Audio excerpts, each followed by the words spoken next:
What's up, everyone? Welcome to Grinders Live. I am your host, TJ Zwarich, talking about tonight's MLB slate, about on FanDuel, on DraftKings, talk a little bets, talk a little pick'ems.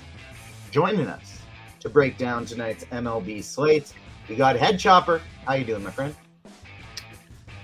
Doing pretty decent, all things considered here, TJ. Gonna grind through this thing.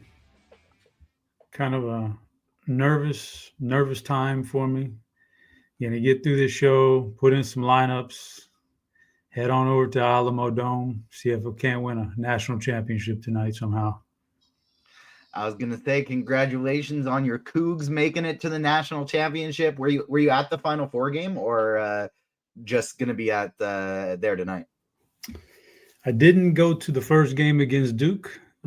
Just kind of, I went down the day before and checked out the festivities, but I was always kind of hoping that they would win that one, that I could get there on Monday night, and that's what happened. So I'm ready, man.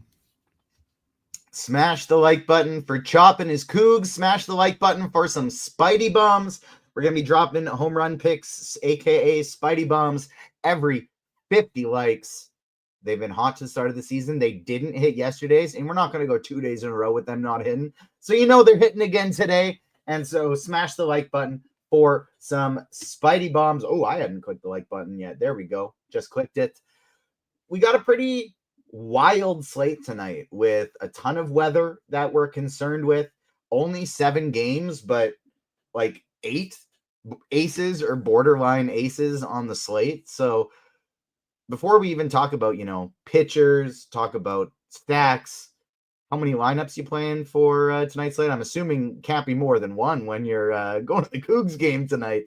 But how you planning on attacking the slate as a whole with so many great pitchers? Oh, no, the good thing about baseball is once the lineups come in, which is usually in plenty of time, you don't really have to worry about it too much. Like every once in a while, there's a late scratch, but that's so far few and far between. And there's no real, like, it's not like the NBA where, oh my God, this guy got scratched. So now not only do you got to get him out, it elevates these other guys that I need to get in. Somebody gets scratched in baseball late, like it's not a big deal. I don't have to get his replacement in. In fact, his replacement's probably inferior. That's why he's on the bench anyway. So, like, I can still build multiple lineups tonight, which I will do. We should have lineups out in time. Yeah, it's like you said. I just think that condensing those stacks tonight to certain teams that you really like and getting pieces of several pitchers, I can't. There's a couple that stand out that we'll talk about, but otherwise, there's just a lot of good ones. So I just get a piece of all of them. And I think the hitting is the thing here, where you just condense your stacks and figure out a way to find the best lineup out there. That's going to be my plan tonight as well. I got a pretty big pitcher pool considering it's only 7-game slate, but really tight pool of stacks. And I have one to me that tonight stands way, way above the rest tonight. I have like one clear number one stack for me tonight, but we will get to that. Smash the like button for some Spidey Bombs. We got the first one at 50 likes, second one at 100 likes, third at 150, etc., etc., etc. We got the Crunchtime crew coming in at about 610, 615 range. They're going to lead you all the way up to not only MLB lock, but NBA lock as well, just in case you're wild and you're playing NBA tonight on the 2-game slate. They got you covered. Not to worry. We're going to have Kevin Roth. We're going to have Will Priester. We're going to have TastefulTides, Tim Buell, who I already saw hanging out in chat. What's up, Tim? We're going to be seeing him later. It's a good thing we got Roth coming on, because we got a lot of weather to worry about tonight. Nothing, in the Reds, but New York and Detroit, it's going to be very cold. There's going to be some wind, some precipitation. He's got it at a yellow. St. Louis and Pittsburgh, it's going to be cold, it's going to be windy, and it's going to be raining for about the first 2 hours of the game. Maybe they late start it, maybe they don't, maybe they try and play through it, maybe they postpone it. But Roth is going to give us the updates for that. It's cold and rainy in Washington, it's cold and rainy in Boston, and it's really cold and really gross in Chicago. That's Boston and Chicago. Roth has his yellow orange right now, which means possibility for delay or postponement. So we're going to have him come on later. He's going to give us everything we need to know about the weather. And we're going to try and help you break down this wildly strong pitching slate. It's probably the strongest pitching slate we've had this season so far, with not only a lot of great pitchers, but a lot of really great affordable pitchers. I feel like there could be 8, 9, 10 pitchers who are in 10K or above on DraftKings tonight, and there are 0. Logan Gilbert's going to be the most expensive one we're looking at $9,500. Let's start up top with Logan Gilbert. I think he's, from a raw points perspective, probably the ace tonight. Is he your SP1, or are you looking elsewhere? He is an SP1. He's not my favorite, but he's certainly a starting pitcher one. If you want to spend up on him, there's no qualms on that at all. He's really good. We know that. He's going to project really well tonight in a big-time pitcher's park, his home park. He's really good in that park. And the Astros have struggled on offense this year. And you look up and down their lineup, they typically just have one left-hander in there. And so it's going to favor Gilbert in those splits on most of those at-bats. So he's an SP1. He's not my favorite starting pitcher just because I think I don't know how much we need the salary tonight, but there's a couple guys cheaper than him that I like, that I put in the same category. So I'm gonna go with the cheaper options, but he's definitely a guy. No issue spinning up on Logan Gilbert tonight in this matchup. I'll be he's my favorite, say, raw points option, but he's gonna, just looking at my lineups right now, I'm playing 150 on DraftKings. He's my 4th highest owned at the moment. Just because, like you said, there are some cheaper options I like a little bit better. It's a small sample size, only 24 at bats, but Gilbert this year has been absolutely insane to right-handed bats. 54% K rate, obviously nowhere close to sustainable 54% K rate. But until people maybe figure out if he's got something new going on, I really like that against a lineup that should only have a lefty tonight, which admittedly it's an amazing lefty, but only one lefty in that lineup. Forgot to bring it up earlier, but it's Movie Monday today. So we're going to have 5 guesses. You get 1 guess per clue. We're picking a movie. It's in my head right now. And if you guess it right in the RotoGrinders live stream Discord chat, you can get it. You can get 1 free week of RotoGrinders Premium. You can guess in the YouTube chat if you want, but you're not going to win anything in there. You got to go in the RotoGrinders live stream Discord chat to win 1 guess per clue. Clue number 1 for Movie Monday is sunshine. Sunshine is clue number 1. All right, let's get back to the pitching slate. Gilbert, I think, is the top raw points option, but there are a lot of cheap options that are looking pretty good tonight. My favorite and my highest owned pitcher by far tonight, as long as Roth says, hey, doesn't look like there's any postponement, any early delays, this one's good to go. It's Justin Steele for me. This one's cheap. It's a Wrigley wind game with the wind blowing in, and it's cold as hell. Like, this seems like a perfect day to roll out as much Justin Steele as possible. What do you think about him tonight? Yeah, I definitely like him. The ballpark factors definitely helped both those guys tonight in that matchup. So he's up there. He's one of the many guys that I think I'm going to have some shares of. I wouldn't classify him as my favorite, but he's definitely right there on the cusp, just based on the weather.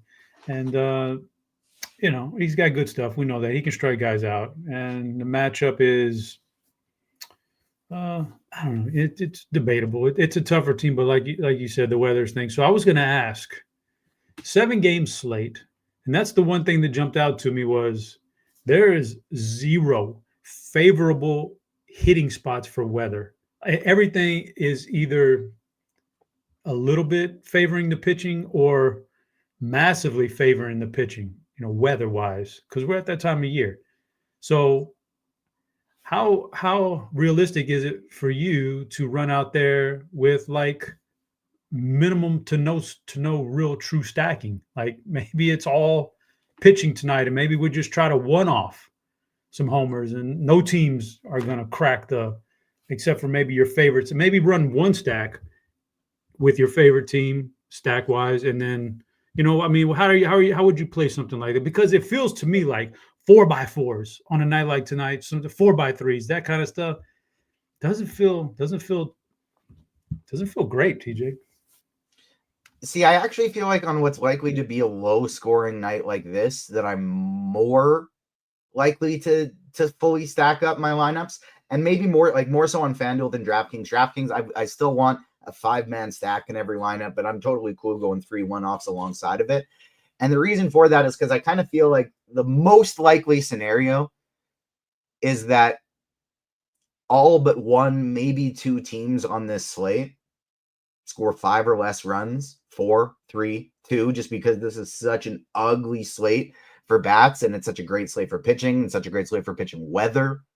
I think because of that, it really makes me want to stack things up extra, because if there is that one team that goes off for 10, 12 runs, I want to make sure I have as many of those guys in my lineup as possible. And so especially because I'm playing 150, I'm going to be full stacking up everything that I can, just because I think most of these teams are likely to fail, but I want to make sure I have as much access as possible to whichever 1 or 2 teams end up going 8, 9, 10, 11 runs tonight. Fair enough. First guess, I see yours. It's not correct. Chop. I'll drop second clue very soon. Number 1 is Sunshine. Get him in the RotoGrinders live stream Discord chat and get your likes in for YouTube. I see we have already reached 50 likes, and so let me double check the odds for Spidey Bomb number 1. Keep smashing that like button, and we will have Spidey Bomb number 2 coming. But plus 480 is the best that I see him here, and it's Jackson Merrill, Spidey Bomb number 1. So Spidey Bomb 1, Jackson Merrill, plus 480. Keep smashing the like button. We got the next Spidey Bomb coming at 100 likes. We've talked some Gilbert. We've talked some Steele. What do you think about the other pitcher in that Wrigley win game, Nathan Eovaldi, who has just, again, limited sample size. It's only been 2 games, but he has been lights out to start the season. He's among the more expensive options, but still super affordable. Yeah, it's he's been good. It's you got the weather. Matchup isn't great again, but I think the weather offsets any of that stuff. So I think he's fine. Again, he's kind of like, I favor Steele more than Eovaldi, but I think they're in the same category for me. They're really good. And on other slates, maybe they jump out even more.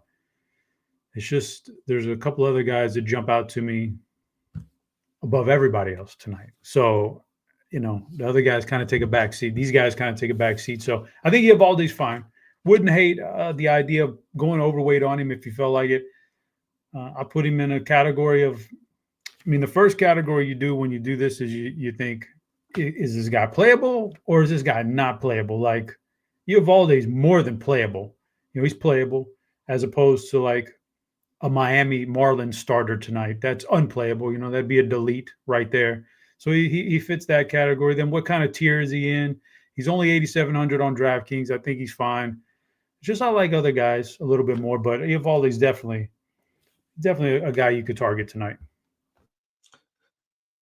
Those are my 3 of 4 highest owned. My second highest owned is the guy that we're currently projecting to be the highest owned on the slate, and that is Hunter Green, only 7,900 tonight.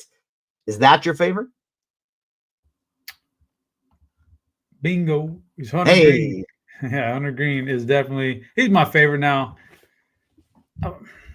Like, we're splitting hairs here. All these guys are good. Like, there's no definitive number 1, but I think just based on the fact that he's significantly cheaper than some of the other guys and probably the cheapest of the he's right there with Steele, but he's cheap enough. I just like what he's doing. It feels like he's come back this year and he's grown up. He's kind of got some experience now, and he figured some things out, which is the wildness that plagued him a lot early in his career. He seems to get he's gotten a handle on that. He's still only 25 years old. He's young. He's still learning. Still throws 100 miles an hour whenever he wants to. In fact, the fastball this year, it's early, but the fastball is faster than it's ever been. But that's the thing. He's throwing the four-seamer more than he ever has by a pretty wide margin. And he's finding the strike zone with that four-seamer significantly more than he ever has in his career. So something went on, and I had heard some things about his mechanics in the offseason, and they were trying to do some things to help him out with his control. Like if it's real, then it's a real deal, man. Hunter Green is going to be a Cy Young contender if it's real and he can keep it up, because he can pepper the strike zone with a 99-mile-an-hour fastball, and if he can do that, everything else is pretty easy from there on out. So, like I think San Francisco has a really strong lineup this year, but we're in Frisco. This guy pitches his home. His home games are pitched in Cincinnati. That's a hitter's ballpark, so it's a massive upgrade in ballparks for him in general. Even with a strong lineup he's facing, man, I like Hunter Green for the salary tonight. Yeah, him and Justin Steele, their price tags just really stick out because they're basically the same options tonight as the Eovaldi's, Sangas, King, Gilbert, that whole crew, but they're $1,000 cheaper. And so because of that, those two are really kind of sticking out like a sore thumb for me tonight. We have a question in chat. Are you worried at all that Hunter Green just played against San Francisco 2 starts ago, that they might have seen him? Not at all. You're gonna, anytime you start to become like a veteran pitcher, these hitters are going to see you regardless quite a bit throughout the course of your career. So I don't mind that at all. This isn't like a playoff series where you're getting the starting pitcher in game 1, then again in game 5, and there's scouting reports, and this is the be-all, end-all. We're still in the day-to-day of MLB, and it's tough, and I don't think they're that significantly locked into it just yet. So that doesn't bother me at all. And it's one of those things where it's like, doesn't matter how many times you quote-unquote see 100-mile-an-hour fastball, you still can't see 100-mile-an-hour fastball. So that's one of those things to take into account. I really like Hunter Green tonight as well. The only other pitcher projecting for 30+% ownership is Kodi Sanga, which he did look very good in his first game. It's a strong matchup in a good pitcher's park. And I'm still playing him, don't get me wrong, but Sanga at 30% ownership, I don't really feel like he should be the SP2 on this slate. What do you think? I like him tonight. I think the matchup dictates that he can find some success. The 9K price tag is a lot, but I mean, we're kind of talking about how we can save money on this slate regardless. Like we can save money at hitting, so we can spend up at pitching if we need to. I don't mind him at all. I just think the matchup is fantastic. So I kind of like him. The numbers can be a little bit dreary for him sometimes, but I don't mind him. I like him. I would put him, if I'm ranking him right now, if I was doing the CVR today, which I'm not, he would probably rank fourth for me. I think I have a lot of confidence in this matchup for him. I agree that he seems like one of the safest options on the slate, but I think he, just due to his lower pitch count than some of these other guys, I do worry that he's not going to have the same ceiling if one of these guys goes really crazy tonight. And so Senga, I feel like, is a good lock to get you 18 to 22 points. But I feel like we may need a ceiling performance with so many great pitchers on this slate. So I do have him in my pool, but I only have about 20%, whereas the field is getting to about 30%. Smash the like button for more Spidey Bombs. We already got the first one. It is Jackson Merrill plus 480 on the Padres. We're 25 likes away from Spidey Bomb number 2. I do think it is time for clue number 2 for Movie Monday. Get your guesses into the RotoGrinders live stream Discord. You get one guess per clue. If you get it right, you get 1 free week of RotoGrinders Premium. Clue number 1 was Sunshine. Clue number 2, I was hoping I was going to put it up on the screen because I don't remember. Clue number 2, let me look into my chat with Steve really quick. Too many things on the go today. There you go. He's got it now, and it's going to pop up. I should have had a better memory on that one. Winner. Clue number 2 is a winner. So number 1 is Sunshine. Number 2 is Winner. Get your guesses in the RotoGrinders live stream Discord chat. You could win a free week of RotoGrinders live stream premium. Which one do I want to pick next? The reason I save these two for last is because, and not last, because there are still other options, but last in my pool that we haven't talked about yet, is because there's 2 teams on this slate, I think, that I want to play the pitcher quite heavily and also stack against them. And that's Michael King and Zach Gallen. Michael King, because he can get a little wild on occasion. He's going up against the Athletics, who do have a lot of power. Zach Gallen, because he was incredible in his last start against the Yankees. Well, I don't think we can expect that against the Orioles tonight. It is still a very talented pitcher, but it's also a very talented offense. What are you going to do with Gallen and Michael King? You getting to either of these guys tonight? So I think, what you said about King is how I feel. Like I think all the talent in the world is there, but sometimes he worries me. So I just don't know that. I mean, and Oakland has a pretty good lineup. I'm just not on Michael King tonight as much. I just think there's better options. And he's 9,200, and there's just like, if you're giving me the choice between King or Sanga in these matchups, I want Sanga. So Kodi Sanga. I want that one. So King not as great now. Zach Gallen, we're going to talk about this when we talk about hitting.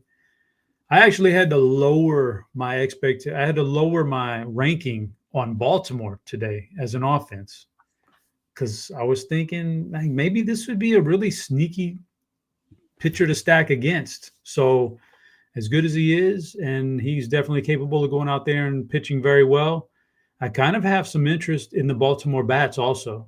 So that kind of puts him in this middle ground for me, to where I could see playing him and him having a decent game. I could also see stacking against him on a weird slate and hoping that Baltimore blows up a little bit. So King I don't like because of the fatigue factor, and Zach Gallen, I don't like his matchup. I think there's a chance that they can get to him a little bit and knock him off. But again, it's just we said this a lot, but these are 2 guys where wouldn't hate you if you played them. They're very quality starting pitchers in Major League Baseball.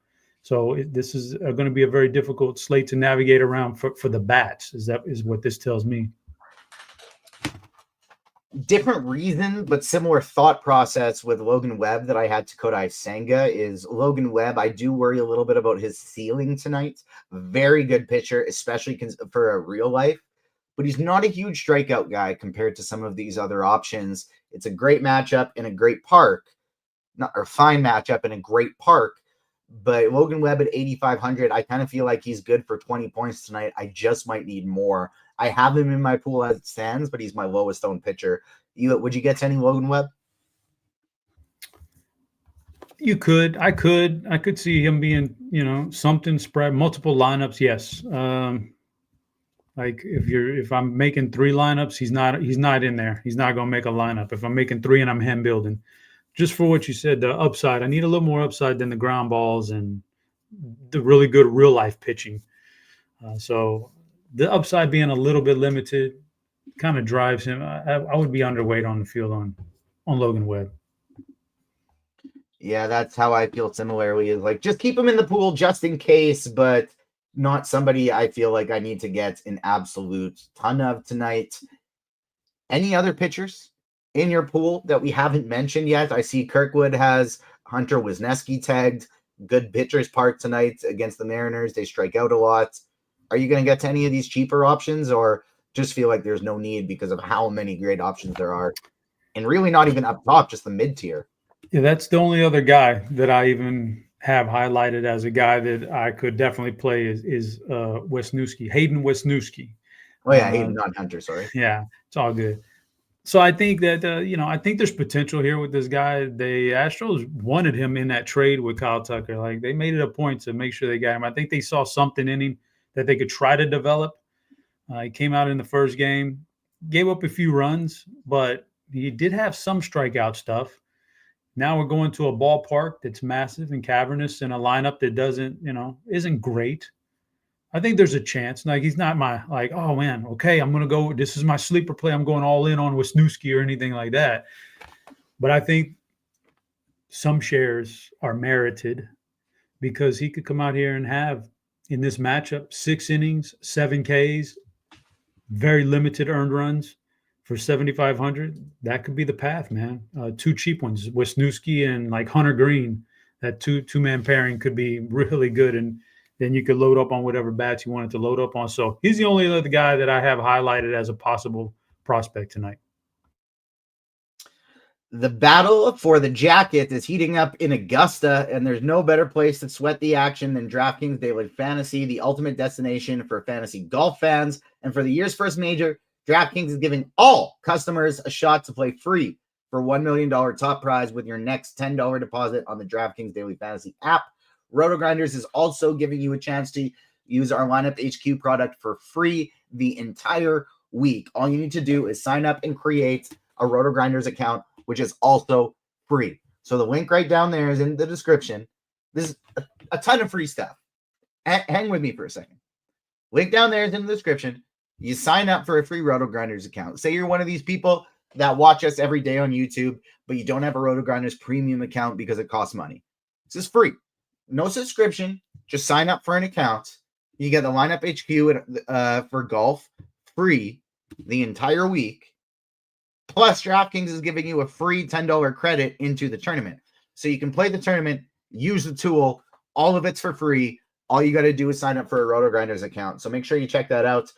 Plus, our MLB DFS option for annual is $425. However, we dropped the price of Combo Pro to mirror that MLB annual package. And so you can get Combo Pro, MLB, NBA for the rest of the season, NCAA for the final tonight, golf, which we just talked about, all for the same price as MLB. More stuff, same price. Or you can get Combo Pro, which gives you full access to our content, tools, and projections for every sport except for NASCAR at a cheaper price than the monthly package. You'd actually save about 35% by choosing 6-month instead of monthly. Sign up now for MLB projections, NBA content, PGA data, and more.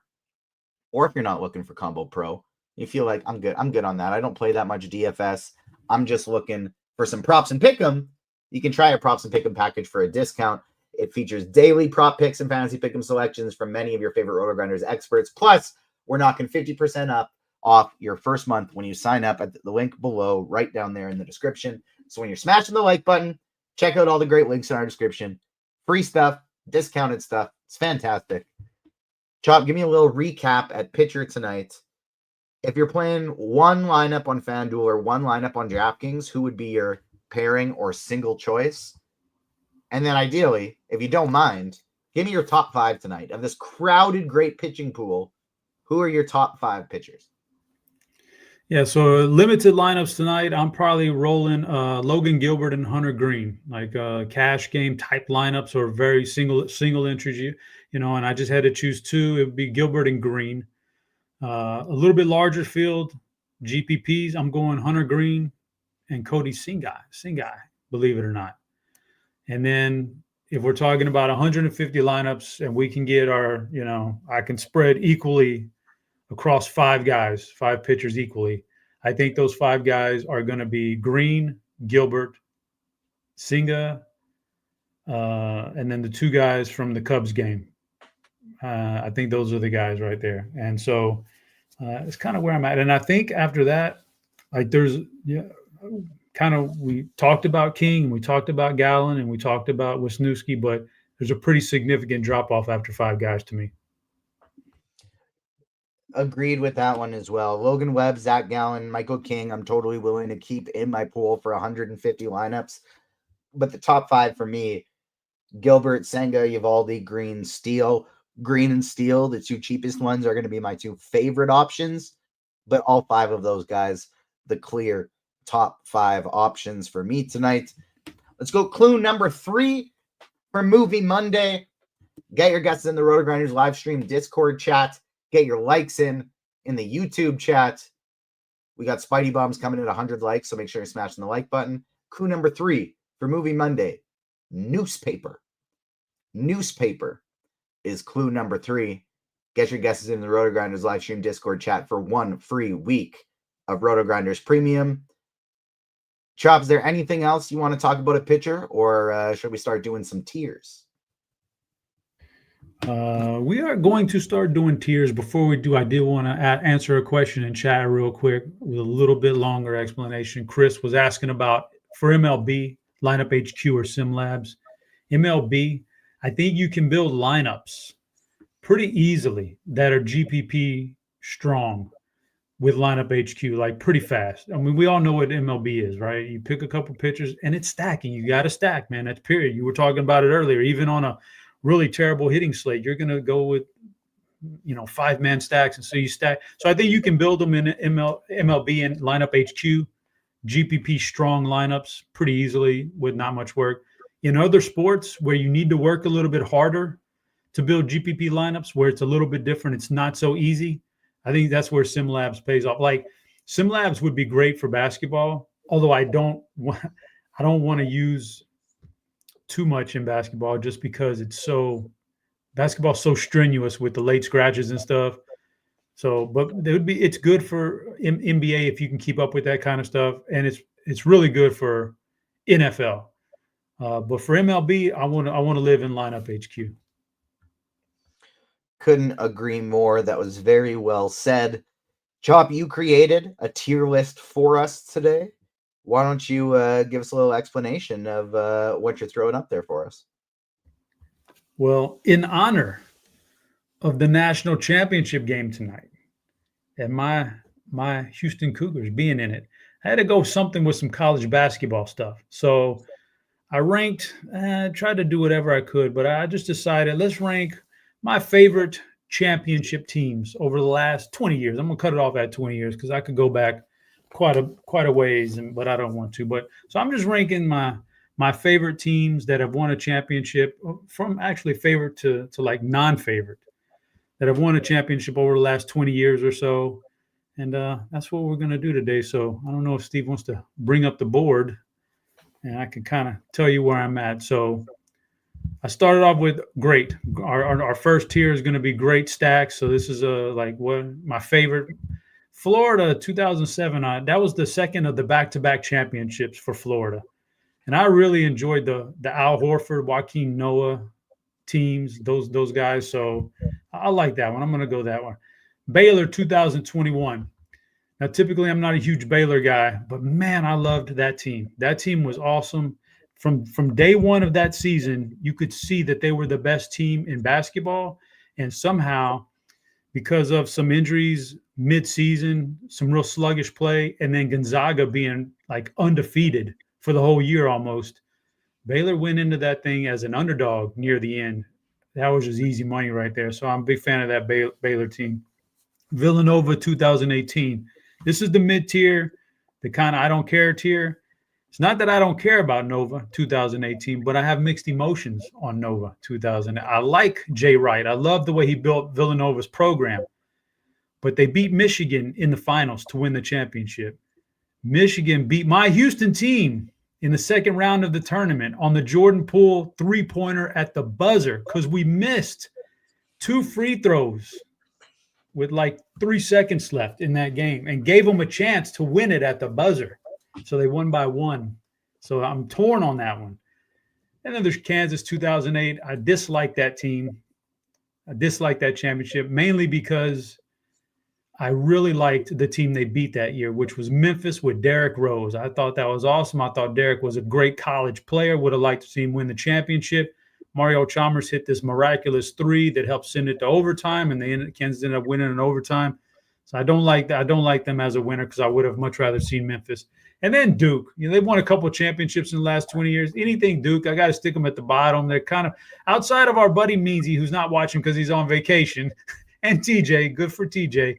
Kind of an obnoxious fan base. So anytime they win, we want to I'm not going to really root them on. And they almost had us there. TJ on Saturday night, Duke almost had us, and they gave us a run for our money. But it's championship night, buddy.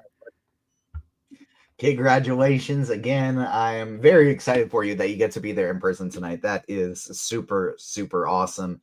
Let's start out by ranking these tiers. Where are we at likes here? We got to be close to Spidey Bomb number 2. It's only 6 likes away from Spidey Bomb number 2. Keep smashing that like button.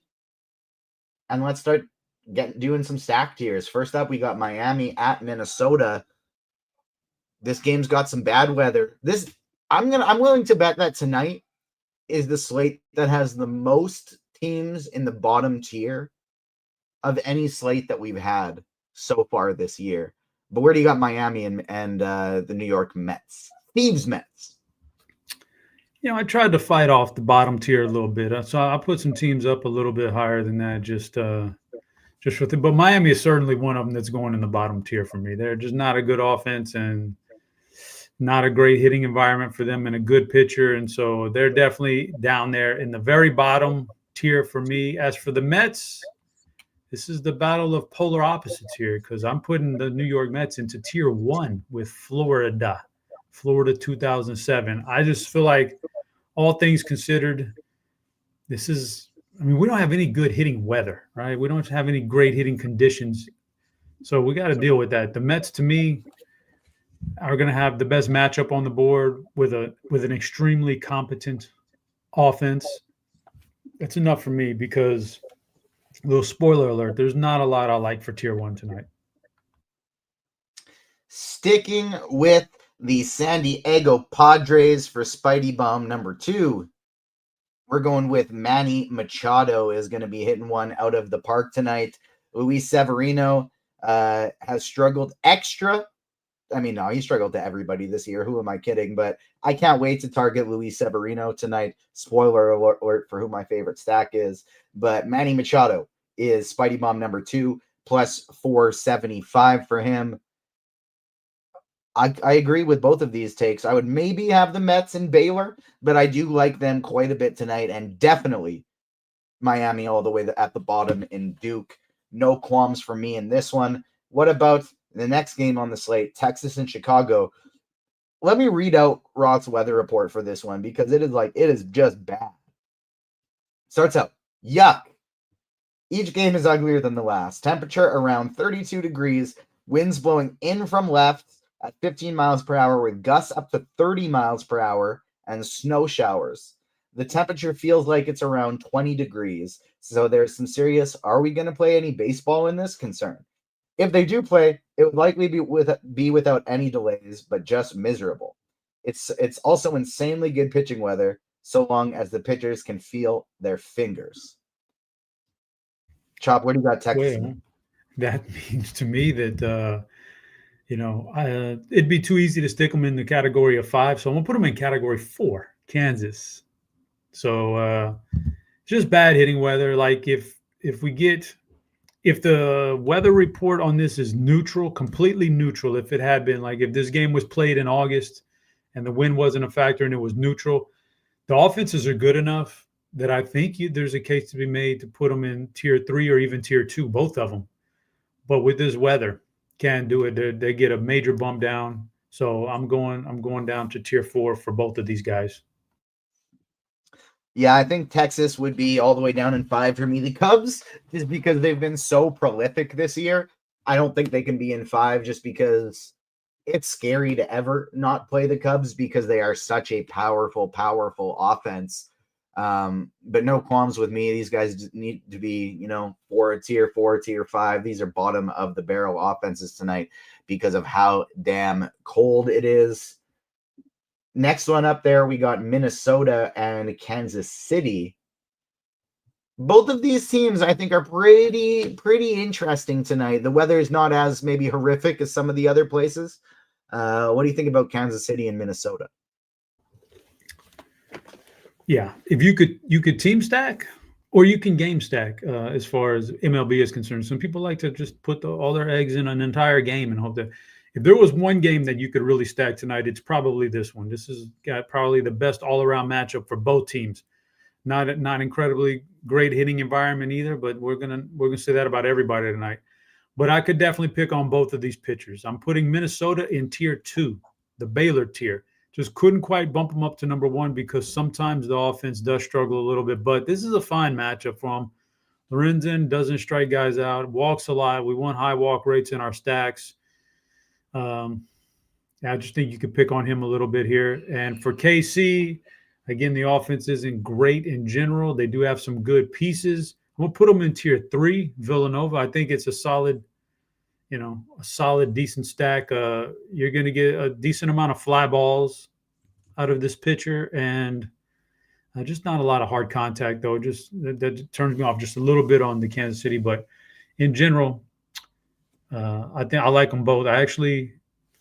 Minnesota is in tier 2, right? Baylor. So let's move them up, Stevie. I'll tell you what, everybody. We got more than enough people watching to make this happen. Be less than half of the people watching. If we can get up to 150 likes, I'll give you not one, but 2 more Spidey Bombs. Do it on a show with Chop. You got to have the honorary knockers in the Spidey Bombs. And so we're going with 2 Spidey Bombs as soon as we hit 150 likes.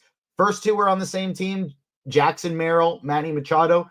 Second 2 are on the same team as well if we get up to 150 likes. So keep smashing the like button, and we will get there shortly. If you're watching on your computer, all you got to do is take your mouse, slide it over, give it a little click. If you're on your phone, it is more difficult. You got to go to YouTube, and when you go to YouTube, you're probably going to find us right at the top. Where? Look, there we are. RotoGrinders, MLB, DFS right there at the top. But look, how can I hit the like button? There's this poll. There's all these wonderful people in chat. Where is the like button? Got to give it a little click. Give the X a little click, and there you can find the like button right there.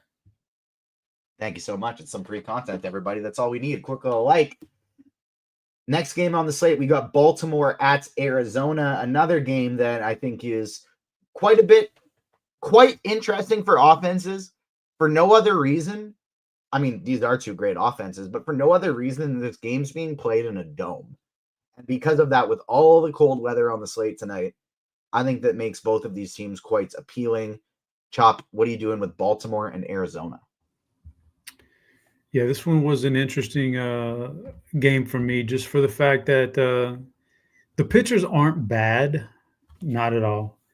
But like you said, solid hitting environment relative to everybody else. This is a fantastic hitting environment. The offenses are good. So I think on a normal slate, these guys wouldn't be all that appealing. To me, I got them both going in that 3rd category, Villanova. I could see, even against really good pitching, I could see one of these teams breaking out for a decent amount that could win a stack tonight. And, you talked about it earlier about the, a slate like this. Let's say one of these teams goes for a team tonight goes for 6 runs. That might be like far and away the winner right there for the night. You never know. So I think both these are. I'd probably rather play the hitters in this game than the pitchers, if that means anything. I think you can get some decent contact against both these guys. They're not going to walk very many people, but especially Eflin's not going to strike very many people out.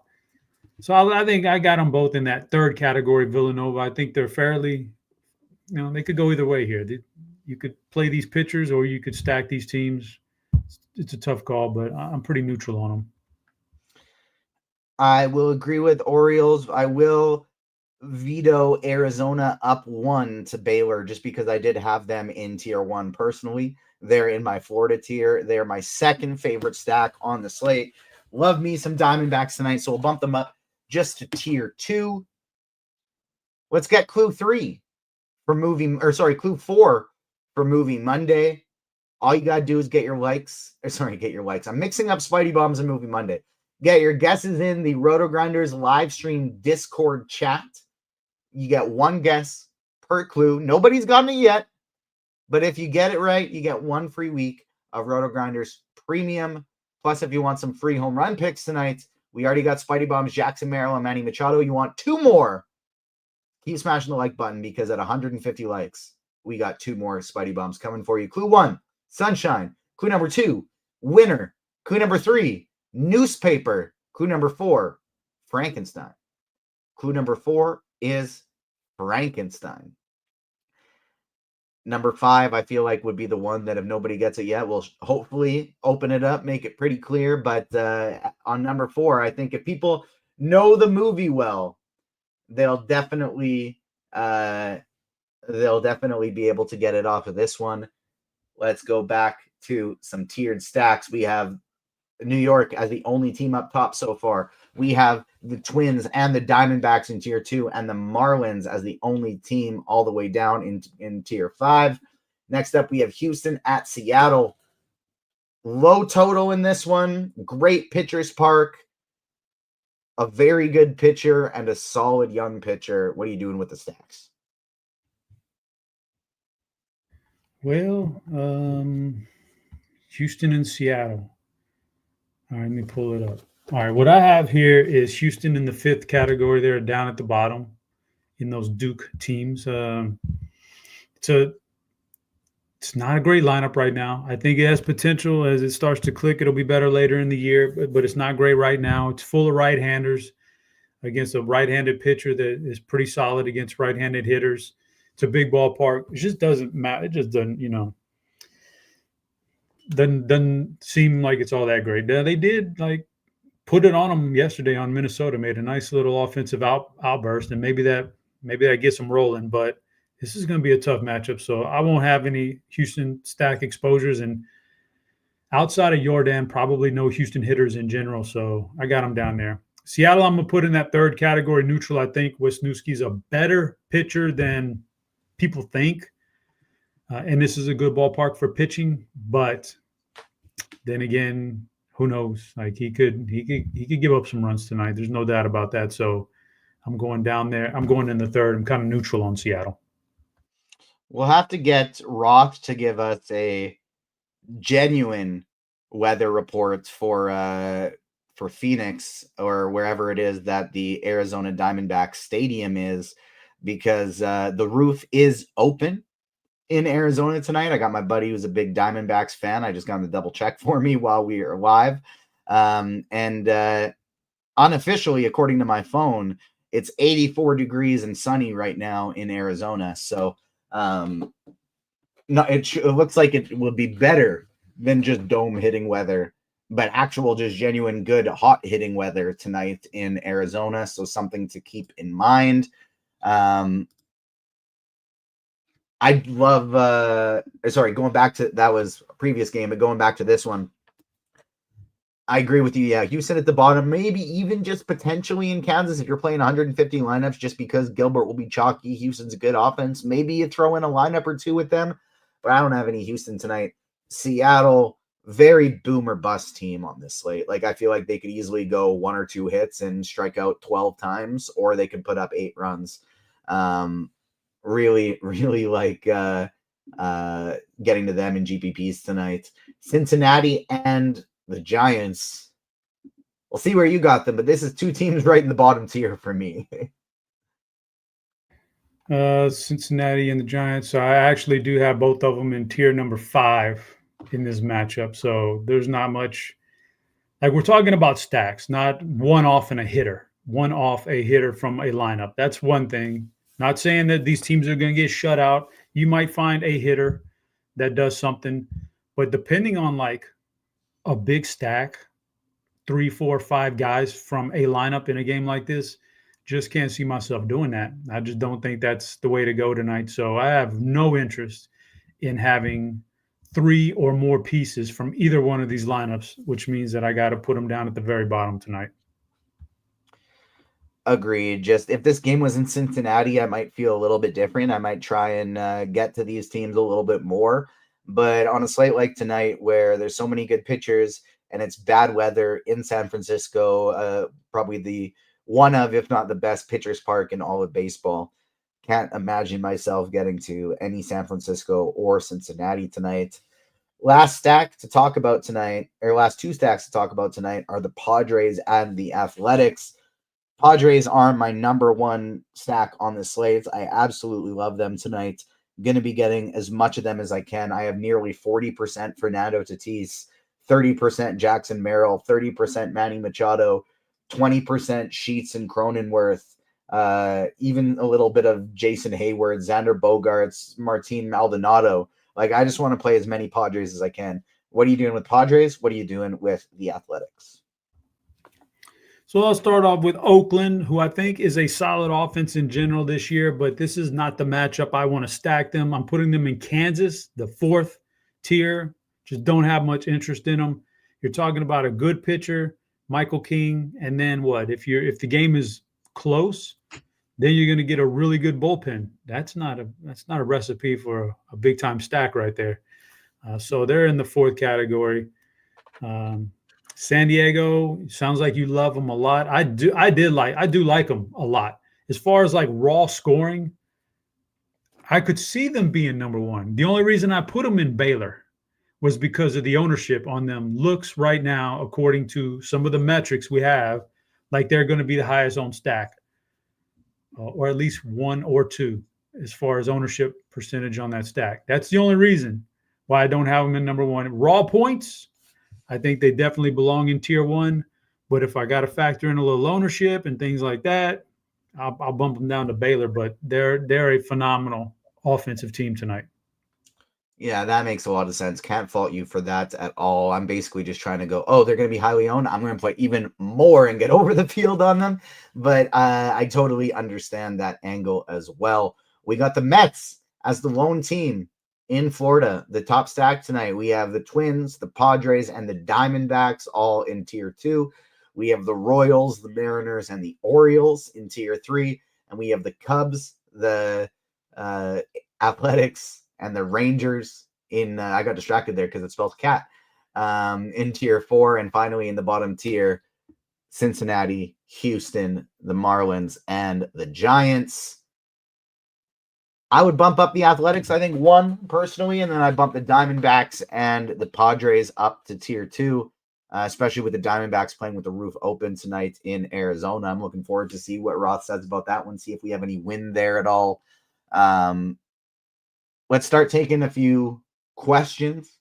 We are 8 likes away from Spidey Bomb number 3 and 4, so keep smashing the likes button for some home runs. As soon as we get up to 150, we'll get some home run picks from Chop as well. We'll get his knockers, see if there's a BVP play of the day. But I need 150 likes from you guys first before we get there. We did have a question in the RotoGrinders Discord from Carolina guy. FanDuel GPP Chop, 1 lineup, top stack, top pitcher. Who you playing? Oh, man, that's a good one. Let me pull up my table here. FanDuel top stack. For me, I'm sticking with the Mets. I think the Mets are your top stack. I'm good with them. Top pitcher over there, I'm sticking with Hunter Green. I had him on DraftKings. I told you the reasons why. I think he's a different pitcher this year. He's only getting better. He's not even close to his prime. I think he has a lot of growth and good hitting, good pitching environment tonight for him. I think I'm sticking with Green and the Mets as my top stack. Who would be your favorite one-off from the Mets? OS is wondering. So if you're just picking one, salary doesn't matter. Who would be your favorite target? Oh, you're muted. What the lineup looks like today, it looks like to me, I think when I did my research earlier, a guy that jumped out that was a little bit lower than the big names at the top was Mark Vientos. So I think that's the way I would go for a one-off. I mean, obviously, raw points, everything's going to lead you to Soto and Lindor, and then even a little Alonso. But I think Vientos is a really good play today. All right, Chop, we're dropping the last clue for Movie Monday. You get Man, one. my guesses ain't no good. Dang. No guesses, not from you yet. We did have the winner in the Discord, so before it gets spoiled for you, you got one final guess for clue 5. Clue number 1, Sunshine. Clue number 2, Winner. Clue number 3, Newspaper. Number 4, Frankenstein. And number 5, Father. Clue number 5 is Father. You got a final guess? Wait a minute.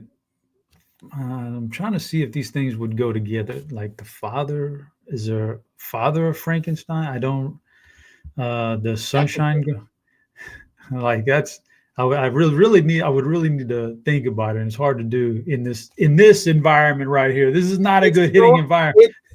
It's so much easier to do these when you're watching a show than when you're on the show. When I'm watching Dean's, like just from chat, I find I can guess it decently often. But when I'm on the show, I can't even fathom a guess. Like I can't even string any of the clues together just because I'm thinking about too many other things. I don't. What is? Man, I'm not getting it. Something's not clicking for me today here. So my mind is elsewhere. Don't have it. I'm curious to know what this is. Movie for Movie Monday, one by Casey Douglas. As soon as we drop clue 4, Big Daddy, Adam Sandler comedy, one of my favorite comedies as a youth growing up. Sunshine, because the main character, Adam Sandler, his name is Sonny Koufax. Number 2, Winner, because the child in the movie named clue number 4, Frankenstein. He gets to choose his own name and he calls himself Frankenstein. He picks a game. He makes a new card game. It's called I Win. All the rules are that he just wins all the time. He's a winner. Number 3, Newspaper, because he wets the bed, and that's how Sonny covers it all up, is some newspaper. Number 4, Frankenstein, because he picks a name for himself. He calls himself Frankenstein. Number 5, Father, because it's Big Daddy. He is the father. Other clues I was potentially going to go with was Scuba, for Scuba Steve, and was Hippopotamus, or just Hippo for Hip Hop Anonymous, because that is one of the parts from that movie people remember the most. So congrats to Casey Douglas. Steve has already added 1 free week of RotoGrinders Premium to your RotoGrinders account. Recap of the top stacks. We just did our tiers. Chop's top stack is the Mets. Mine is the Padres with the Diamondbacks close behind them. In terms of Spidey Bombs, we did get 150 likes, so we got number 3 and 4 coming. Number 1, Jackson Merrill, plus 480. Number 2, Manny Machado, plus 475. Number 3, Bobby Witt Jr. You can find him for, I wasn't going to pick somebody that seemed so obvious, like Bobby Witt Jr., a player that good, but he's plus 480 on FanDuel, and I just could not pass that up. And we're going with, for Spidey Bomb number 4, we're going his teammate, Vinny Pasquantino, for, is there an M? Macaroni Monday. Vinny P knocking one out of the park, plus 725 for Vinny Pasquantino tonight. Love him to hit a homer, especially at those odds. Let's give a recap of pitching for those who tuned in late. We're going to have Crunchtime coming in here in just over 10 minutes. Wildly strong pitching slates tonight. There's 8 legitimate aces, and then there's a couple other cheap options that are somewhat viable. We did get a weather update from Kevin Roth. There is no games anymore that have orange in them. So all of them have the all clear. Texas and Chicago, this is the one that we like the best from a pitching, like a weather game factor pitching perspective. 32 degrees with a 20-mile-per-hour wind, but it feels like 20 degrees out there. A burst of snow is possible. They know it's cold AF, and if they were going to postpone for cold weather, they could have and probably would have done it hours ago. I expect they play amazing pitching weather with big winds blowing in at Wrigley Field, assuming, of course, the pitchers can feel their fingers. Down to yellow in Toronto and Boston. Undeniably crappy weather, but good enough to play ball in. Yeah, he thinks so. Temperature in the 30s, winds blowing in at 10 miles per hour, on and off drizzle. Right now, the radar looks great, so he thinks it's going to be a cold and damp 9 innings. So both of them look totally fine. Miami is another one with the winds blowing in and the temperature around 40 degrees. Chop, give me a recap of who your favorite pitchers are on today's slate. Yeah, I rolled with my favorite being Hunter Green, and the price tag is just too good on DraftKings for me. I think there's too much strikeout upside in him for that price tag, more so than anybody else. So he was my number 1. I loved Logan Gilbert, number 2 probably. I think those two guys are safe for whatever format you want to play. Going a little bit more GPP, wide casting nets, it would be Kodi Sanga for the Mets in that matchup against the Marlins. Then we start talking about the Cubs game with those two pitchers in that weather, Steele and Eovaldi come up. And then, just total GPP off the board plays, if you just want to be like way different, is Wisniewski. I think there's some decent upside for him this year, and in this matchup, in this ballpark. I think there's some decent upside for him. So those are the guys I like. And I'll tell you what, we got about 3, 4, 5 minutes until these next guys come in. How about some knockers, man? It's time. Give us Chopper's knocker. Oh, is that a sound effect or was that just me? I don't need. That's just your aura. Man, I tell you what, I like that one. But special knockers tonight. Championship Monday. Nerves are starting to kick in a little bit. Ready to get in the car and head down to the Alamo Dome. But we got some knockers to give out. Knockers are sometimes, referred to as twins, because there's 2 of them and they kind of look the same. So why not go for some twins for tonight's knockers? I don't mind the matchup. I think there's some power there. So I'm going 1-3 in the lineup. Matt Wallner, Byron Buxton. Those are my knockers today. I kind of like this Minnesota stack, sneaky in GPPs. Matt Wallner and Byron Buxton. I love it. So you got Chopper's knockers, Matt Wallner and Byron Buxton. You got your Spidey Bombs, Jackson Merrill, Manny Machado, Bobby Witt, and Vinny Pasquantino. Is there any BVP play of the days today? No BVPs. Something's really got to jump out to me. That's what people don't, some people fail to realize. It really has to jump out or else it's mindless. So nothing jumped out to me. So I'm not going to abstain from the BVP play of the day today. Chris Longo is challenging the YouTube chat to get us up to 200 likes. We are only 35 likes away. That's not that far. Can we get 200 likes before the Crunch Time crew gets here? If we do, rumor has it, Chop will go streaking tonight at the Houston Cougars National Championship game, only if we get 200 likes and the Cougars win.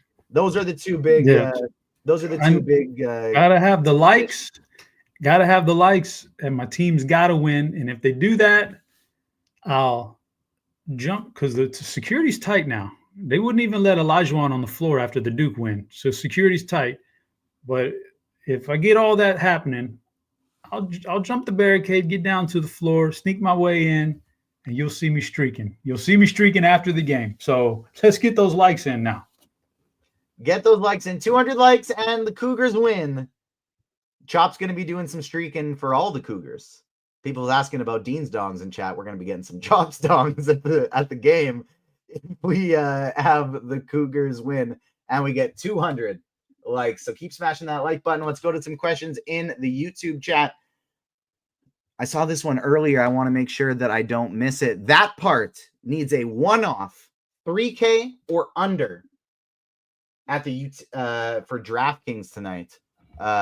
Who do you got for a cheap one-off on DK? Well, we need a one-off hitter on DK. Or it says I don't know. It's one-offs.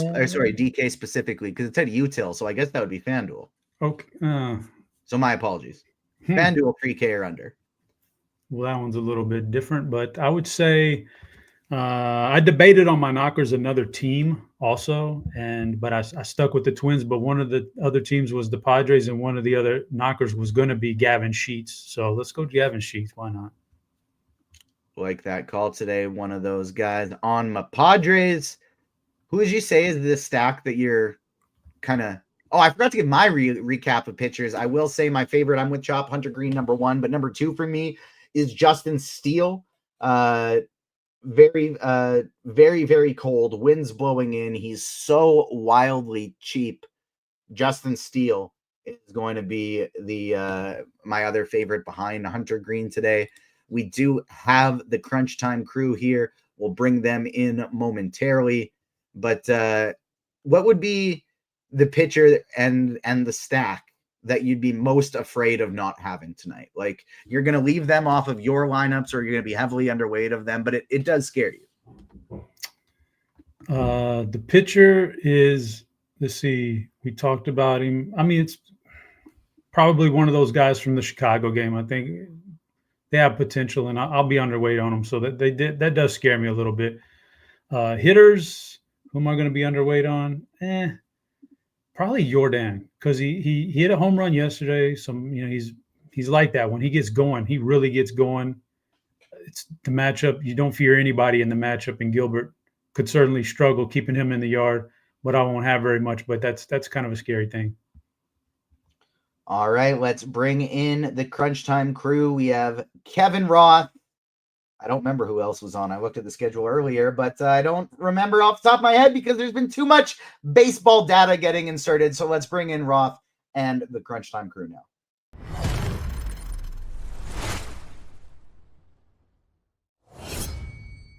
Will and Tim, my weekend crew. How could I possibly have forgotten? My apologies, guys. Roth, how you doing? I'm good. Busy weather day, but I think it's going to work out all right. I hate to make it even busier for you, but I do got to ask, could you give us an update on how good, because I know it's good, but how good is the hitting weather in Arizona, because they are going roof open tonight? We'll see. It's Phoenix, right? I think so. Unless is there? Yeah, it's Phoenix. It's Phoenix. But yeah, according to my weather app, it said 84 degrees. Yeah, that's what I was just about to say. Mid 80s. Winds are like almost zero. But yeah, I mean, it's very good. And then you compare it to the fact that almost every other game is in the 30s and 40s, and then it's over double most of the other games on the slate in terms of degrees. Yeah, by comparison, it's fantastic. Will, Tim, how you guys doing tonight? It's a beautiful pitching slate we got. Yeah, I mean, there's tons of different ways you can go with pitching tonight. It's a loaded pitching slate, but definitely it's going to be tricky with bats for sure. It's definitely nailing down stacks for single entry and 3 max is going to be very difficult tonight. Couldn't agree more. Will, how you doing this evening? I'm good, man. Baseball season is here, and I'm glad that our friendly weatherman, Kevin Roth, hasn't been too stressed out yet. Washington didn't even give us problems yesterday, so this season is promising right out of the gate. Yeah, I like it. It's almost as though teams are figuring out they're allowed to look at radar before slates and don't just have to wait until the game's about to start and go, oh no, clouds. Yeah. Oh, wait, it's raining. No, you can figure that out ahead of time. Chop, you got anything else for the people before we get out of here? Let's see the light count. We're at 197. So unfortunately, Chop will not be streaking tonight at the Houston Cougars game. Unfortunate for you guys. I was already planning on what my undergarments, but hey, it is what it is. I've got nothing left. I'm going to get out of here, make some lineups, and I'm getting to the Alamo Dome, and I just want sweet Jesus, just one time, give me some good run good, some good run good for the University of Houston. I just need it one time, man. That's all I need. Just Go one Cougs. time, please. Good luck to you. Good luck to your Cougars. Roth, take it away. Good stuff. As always, welcome to it, ladies and gents. You know the drill. It's crunch time. It's two of the sharpest minds in the biz. We're going to walk you through the baseball slate. We're going to walk you through FanDuel, through DraftKings, through hitters, through pitchers. We're going to answer some questions. Then we're going to kick it over, and we're going to talk some basketball. I have to know, are both of you ready for both baseball and basketball, or is it a 1-and-1 kind of thing? I'm ready for both. Yeah, I'm ready for both. Oh, that's what I like to hear. Okay. We got to start with hellos. We got Tim, TastefulTides in the house. What up, Tim? How are you? Doing well. You ready for the Masters, Roth? Yeah, it looks like weather's not a thing. Okay. Cool. But I do for the Masters. It's the only golf tournament where I'll put in some money and have a golf sweat. And golf sweat is fun. Oh yeah, it's so much fun. And I'm assuming like you probably have to do weather for the Masters every single day, where most tournaments you only do it for like that one update, right? Yes. And then but at the Masters, you might have to do it like every single day. Definitely. The Masters or some of the bigger ones. Obviously, the Masters is the biggest. You dive in a little bit deeper. But yeah, it doesn't look like weather's going to be an issue. I do already have a sneak peek forecast for the Masters on RotoGrinders. By the way, Lineup HQ on RotoGrinders is free all week for PGA if you have a RotoGrinders account. That's insane. It's like we're giving away money, but that's what we're doing. So make sure you get a RotoGrinders account. Make sure you're using Lineup HQ. That is just so valuable. If you haven't used it before, it's going to blow your mind. We got the Chief in the house as well. What up, Chief? How are you? I'm good, man. I'm kind of digging this slate tonight for MLB because I feel like it's slightly tricky.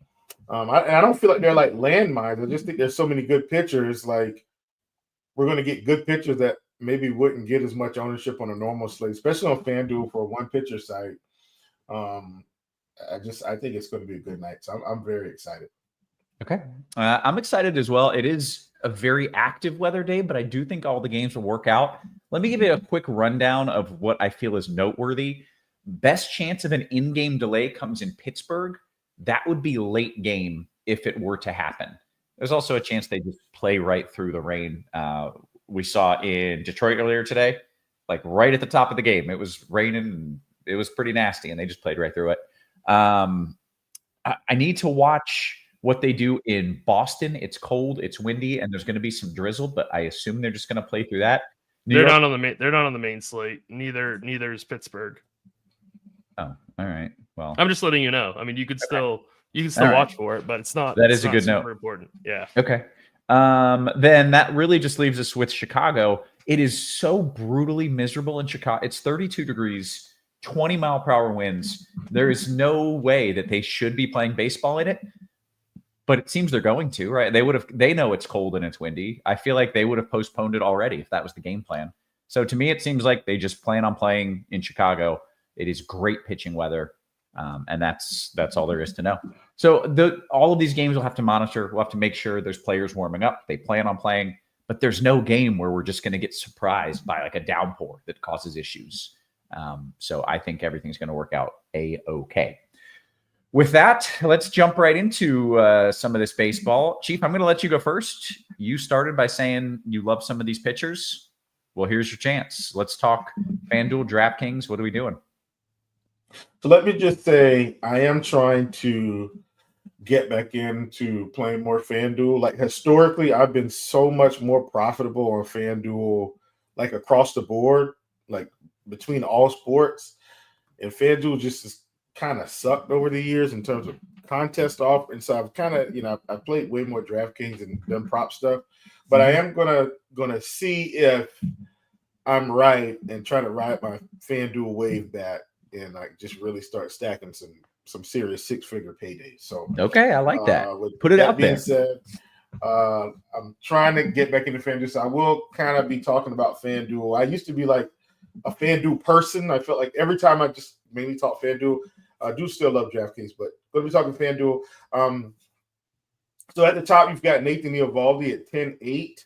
And for all intents and purposes, he's probably been one of the best pitchers to start the season. Just between his first two starts, 9 strikeouts the first start, 8 strikeouts the second start, has only given up 2 runs that whole time. Went 9 innings in his second start already, Roth. Like that's Nathan Eovaldi. Wow. And tonight he gets the weather. And I don't think he's going to get a lot of ownership. So I think sneakily Nathan Eovaldi might be one of the better tournament pitchers on FanDuel for what it's worth. All the way up top, and I just don't think people are going to play him as much. I'm okay with Logan Gilbert. He's another guy that's really started this season off in terms of strikeouts, looking really good. So I like him. Zach Gallen's been good. I know I'm just kind of going down the line, Roth, of like in order of the names, but I'm doing that purposefully today just to kind of show you exactly how good this slate is. Zach Gallen, 9,800. He started the season off pretty well. Has a matchup with Baltimore, probably one of the tougher matchups of the slate. At 9,800, I'm okay with it. Hunter Green, another guy that had a really good spring training this year. Strikeouts have always been there. Strikeouts were there in spring training. Strikeouts have shown up in the regular season. Gets one of the best pitchers parks in the country, Roth, at 9,600. So I like him. I'm probably going to pass on Logan Webb today. I think Kodi Sanga is going to be good. He just faced Miami though, so I'm not sure if I want to load him back up. I think I might pass. We saw some upside from King at 8,700 his last start. And then for me, Roth, on FanDuel, if you're going down, you're just playing Justin Steele. He has one of the best projections on the slate in general, like just in terms of median projections. He's 7,100 and some of the best pitching weather of the slate. As you said, Roth, if they can feel their fingers, this will be one of the best pitching spots of the night. But 7,100 for Justin Steele is just a little bit too cheap. Not sure if I need to go that far tonight because, once again, there's so many good pitchers. But at 7,100, I think I'm in. So I talked about those guys. If I had to go with my personal rankings in terms of tournaments, Roth, Nathan Eovaldi is going to be number one for me for tournaments. Why? He's the most expensive pitcher, and he's not going to get as much ownership because he's the most expensive pitcher. I think being in the same game as Steele may get him some, but I just don't think people want to pay 10-8 for Nathan Eovaldi, and I really don't. But I think it's a great tournament play. Just kind of using some leverage there. Yep. Probably be Hunter Green for me up top, and that's probably everybody's favorite. And then Michael King in terms of kind of ranking him out. So Eovaldi up top, Green in the middle, Michael King right below 9K, Justin Steele if you want to go all the way down. And are those thoughts exclusive to FanDuel, or is it essentially the same over on DraftKings and you just pick two of those guys? Or is there a different ranking based on price over there? Well, I think on DraftKings, honestly, I would just play two of the big guns because you can, if that makes any sense. Now, once again, this is not me saying don't play Steele, because I do think Steele gets you some savings tonight. But here's the difference: Hunter Green 7,900, Steele 7,700. I'm probably still just going to play Hunter Green. Does that make any sense? Like, sure. They're pretty much the same price, and I think Hunter Green's better long term. Eovaldi's 8,700. Like, you get what I'm saying? So out of those names, I think you just play two of those names and call it a day. And, Hunter Green happens to be 7,900. So on DraftKings, he's probably almost a lock button. Okay. Tim, I want to kick it to you. Just talk pitchers, DraftKings and FanDuel, just in general. What's your approach on DK? Or, and I've seen a few questions already asking about cash as well. If we have 6 or 7 legit viable options, is there a chalk cash play? Logan Gilbert's going to be pretty popular, at least as an SP1 on DK. On FanDuel. I don't know if there's a consensus like cash play. What I answered in chat was to go Gilbert or King, depending on what you want to do with bats. So I think Michael King is definitely viable for cash games. If I have the money, which it's pretty easy to have the money, I would go Logan Gilbert, but still, I don't think it's a bad play to go Michael King, either 8,700 on FanDuel in cash games. So I think it's one of those two. I'm right there with Chop on Justin Steele. He's way too cheap on both sites. He's only 7,100 on FanDuel. I mean, that's really, really cheap. So you can basically play all the bats if you want to load up on Steele. The big difference between the two sites and pricing with pitching is Hunter Green. He's 9,600 on FanDuel and he's 7,900 on DK. He's way easier to play on DraftKings, in my opinion, but he's absolutely fine in GPPs on both sites. So, I mean, I do like that play quite a bit, but he is a good salary saving option on DK where you are paying a premium for him on FanDuel. But really, I mean, there are really probably eight guys that you could play on FanDuel and 8 guys that you could play on DraftKings. And it's a relatively short slate. So, I mean, it's definitely, if I was making multiple teams, I would definitely be spreading out tonight. Yeah. Right now, I have Gilbert and Steele in my single entry on DraftKings, but you can easily go Gilbert and Green. You can go Michael King, Senga at 9K. I mean, he's he might end up going relatively lower owned. I mean, he's projected for pretty high right now, but he might get squeezed because there's so many other options. So Chief was talking about Eovaldi on FanDuel. He's great on DK as well, 8,700 in that really nice pitching weather at Wrigley. So, I mean, it's a really, really strong pitching slate tonight. Yeah. Okay. Very good. Well, let's go ahead and talk about some of the stacks. It seems like we've got all the options in the world at pitcher. Maybe we're very limited in our options in stacks because, it's 30 degrees everywhere and the pitchers are good. Tim, you can lead us off there. Is there a chalk stack, and what are some of your favorites in tournaments? I don't know if there's going to be an overwhelming chalk stack tonight. I think it's going to be pretty spread out. I'm hearing a lot of talk on the Mets today, which is completely fine. I think they're really, really, really strong stack today. I think the Padres against Severino, they're my personal favorite. They were also TJ's personal favorite. I would imagine that they come in pretty highly owned as well. So definitely it's between the Mets and the Padres for like my favorite like raw point stacks of the evening. I think some lower owned options would be like the Royals against Semien Woods Richardson. I do like the Royals quite a bit. I think Bobby Witt was a Spidey Bomb, which I like quite a bit. I also like the Twins a lot against Michael Lorenzen. So those would probably be my top four. And then like getting to some one-off bats of like the Orioles against Zach Gallen. Both the bat and RotoGrinders stacks projections love the Orioles tonight. So I don't think a whole lot of people are going to play Baltimore. So like maybe getting to some like mini stacks of Baltimore, some one-offs of Baltimore against Zach Gallen, I think would be pretty interesting. But it's definitely, I don't think there's like a consensus. Like, I don't think that ownership is going to condense very heavily on one particular stack tonight. Yeah. Okay. Chief, your thoughts stack wise, what are you doing? How you said you're going to win, what was it, 100 grand? How are you doing it? What's your stack? Well, it might not quite be 100 tonight, Roth, but we'll take 50 tonight. I'll take it. I'll take it. 50 tonight. 50 sounds good. I really like the Diamondbacks. I think that game in general, nice. Let's call it safe weather, Roth. We don't expect any rainouts. Should be warm there, playing in a controlled environment. So I really like them against Eflin tonight.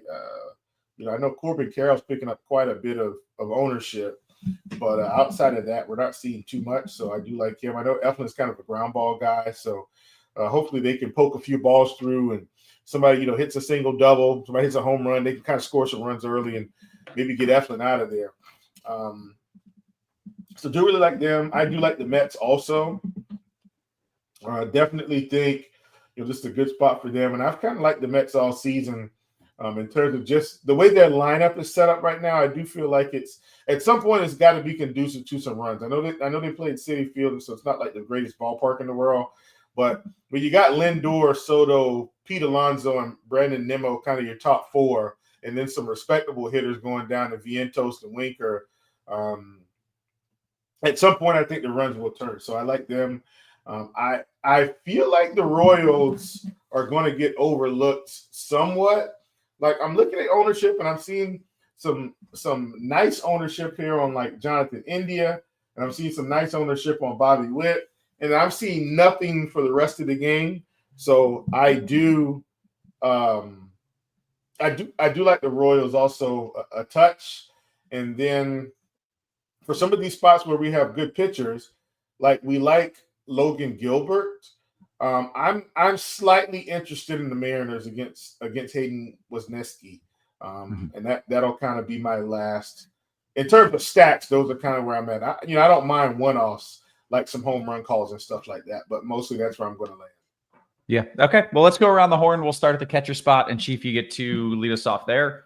We'll work our way through it. We'll answer some questions, and we'll kick it to basketball. So in terms of catcher, mostly going to be a DraftKings spot for me because on FanDuel, I don't think I'll end up with a whole lot of catcher tonight. For what it's worth, I just think there's so many good options like Josh Naylor, and we'll get there. But at catcher, I think the biggest catcher right now for me is probably a guy like Cal Raleigh. You know, I talked about Seattle at 4,200. Really like him. You know, the big dumper. You know, I think this is a guy that can send one out of the park tonight. So he's definitely on the radar. If you want to get in Sal Perez, if you decide that you kind of like Kansas City like I do, then perfectly fine. And then once again, everyone else is just kind of in the middle of a stack. Yeah. Did you happen to see the big dumpers bobblehead on bobblehead night? I did not. Oh, it prominently featured the big dumper.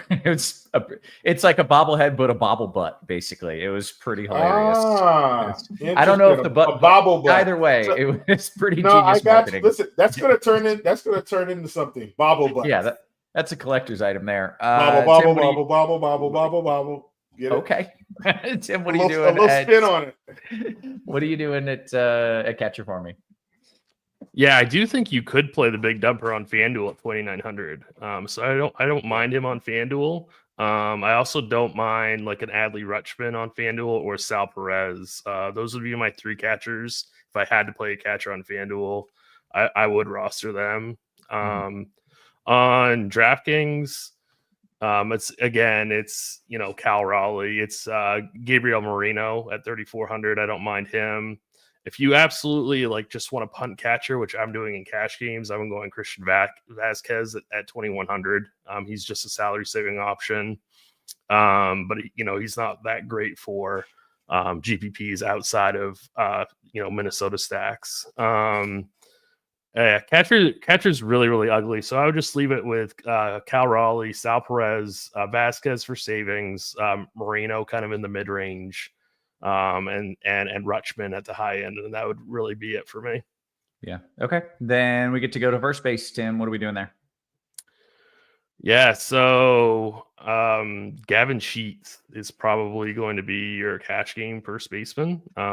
He is projected to bat seventh tonight. We don't actually have that lineup yet, but I don't mind the savings that he gives you in that really loaded San Diego lineup. So he's very cheap if he's in the lineup. I also don't mind Ty France at 2,900. I think he's a really exceptional points per dollar play. If you have all the money, then obviously Pete Alonso is in a fantastic spot against Miami. He's 5,500. But like I said, if you have the money and you're stacking the Mets, then Pete Alonso should be on that team. Vinny Pasquantino at 4,600. He's a little bit cheaper than Pete Alonso. I think Will and I both talked about how we like KC. So I do like him quite a bit. And then I guess as like a one-off, I would go like a Josh Naylor at 4,700. Okay. Chief, your thoughts at first. Yeah, I like Josh Naylor because he's part of that Arizona stack. So definitely like him. Definitely like Alonso, part of that big top of the order there for the Mets. Vinny P, obviously. I know I'm just kind of going down the line here, but Pavin Smith, you can get him at first or outfield. I probably will play him in the outfield. That's where I have him currently. But I do still think, you know, if you decide you're going to kind of fade Naylor, he's 3,300, part of that Arizona stack. Definitely a guy that I can get behind. If you're not a believer in Zach Gallen, I'm not really on Baltimore tonight, but Ryan O'Hearn is 3,700. Has been, you know, over the past few seasons, pretty nice ISO bat with low strikeouts. And you know how I love low strikeouts. So O'Hearn at 3,700, another guy. We already mentioned Gavin Sheets, not to tout him quite a bit, but, you know, he's another one that you can add in on the cheap end. Okay. How about second base? Second, always tricky, Roth, because it gets really yucky. I'm definitely not playing Altuve. I'm not playing Westberg. I'm not even playing Marcus Semien. Like, a lot of the guys up top are guys that I'm just not interested in. Jorge Polanco, though, 4,200, definitely a guy that I would consider. I'm assuming Cronenworth gets the nod tonight against Severino. He's 4K. I haven't seen their starting lineup, but I assume he plays. Like him. If you're going all the way cheap, right? Hear me out here. I understand that this guy is, you know, no longer with, you know, one of the biggest baseball teams in the country. But what are we going to do with Brendan Rodgers here at 2,200? Like, you know what I'm saying? Like, he was like one of the guys in Colorado. Now he's at Houston batting at the bottom of the order. I just think you can do worse. I know it's Gilbert, Tim. Do you get what I'm saying? Like, he's 2,200. Like, you can do worse than Brendan Rodgers at 2,200. I just think he's slightly too cheap to be part of the Houston lineup if he's in today. I would agree. Yeah, He probably is too cheap. I just have no interest in Houston. Is the only problem. No, I know. I mean, that's what I'm saying. Like, this isn't a great. It's just that's all it is. He's 2,200 playing in Houston now. Should have a much better chance at scoring some runs. Not a great spot, but second base is awful. That's really what this comes down to. Yeah, it's terrible. As it so often does. Tim, your favorites at second? Are you just punting there, or no? You're trying to figure something a little better out? Yeah, I mean, Jake Cronenworth on both sites is too cheap, so he's the first guy in for like a cash game build. I think somebody like trying to think, I think Gavin Lux is pretty interesting on DK at 3,400. Willie Castro at 3,600 is part of like that Minnesota stack that I like quite a bit. I like Jorge Polanco. I think Seattle's going to go relatively low owned here as well. And then maybe just again, I really like these Baltimore one-offs. So like maybe like a Jordan Westberg one-off for GPPs. Yeah. Okay. That brings us to third base, I do believe. Tim, what are we doing there? Yeah. So Manny Machado is going to be, I think, the most popular option on both sites, or at least he's going to be fairly highly owned on both sites. I think he's your cash game guy. We talked about, how much we like Hunter Green tonight. Don't forget about Matt Chapman in large field GPPs. I just think he's got real potential to get a home run tonight off Green. Doesn't mean that I don't like Green as a pitching option, but I do like Matt Chapman in GPPs. I always love Suarez. He's 4,700 on DK. So I like him for GPPs. Trying to see if there's like any punt position, like punt third basemen that I would play. Doesn't really look like there's any really, really cheap third baseman that I would really play in any format. So this is going to be like a spend up position for me. Okay. Chief, your thoughts at third? Yeah, I definitely think you probably want to spend up. To play Eugenio Suarez or not to play Eugenio Suarez. This is a guy that was so hot to start the season. Did he hit a home run? Felt like 2 or 3 days in a row. I can't remember, but yes, he had 5 home runs in the first 5 or 6 games. He was blasting. So but we know this guy could strike out with the best of them. But definitely, think if you're playing Arizona like I am, he's definitely a guy that I think you could consider. Also, fine with. I'm fine with Vientos in your Met stack. Fine with Jonathan India if you get him in. Once again, you can get Polanco at third also. So perfectly fine with it. I feel like I like Polanco a whole lot today. He's probably my second baseman I'll actually get to, or either at third. So really like him. And that's kind of some of my main guys. It's not, third isn't really hot like that. It's not really the hot corner today, Roth. I mean, you got Machado, you got Suarez. It's really not that good of a position today at all. Yeah, it's pretty ugly. Yeah. And no Jackson Merrill in the San Diego lineup. Everyone, Grant Niefer picked him for a home run. He's a Spidey Bomb pick. I assume a lot of people wanted to play this dude, and now we cannot. We cannot. Yeah. Well, quick sports betting question: if you pick a guy for a home run, assuming he's going to start, he doesn't start, but he pinch hits and he gets one at bat. I think it's a loss. If he doesn't hit it on that pinch hit, it's a loss. Yeah, it's a loss. But if he doesn't get an at bat, doesn't come in.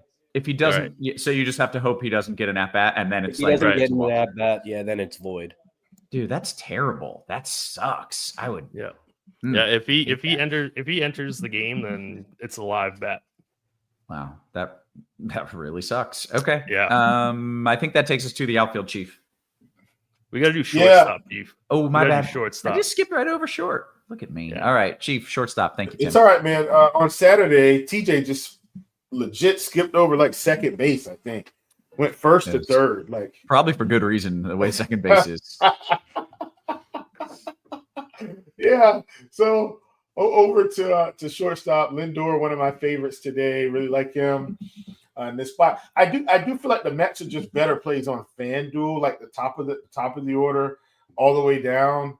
Like Lindor is 5,400 on DraftKings, but he's 3,600 on FanDuel. So just such a, in terms of like the salary distribution, such a great buy there. So I do really like him.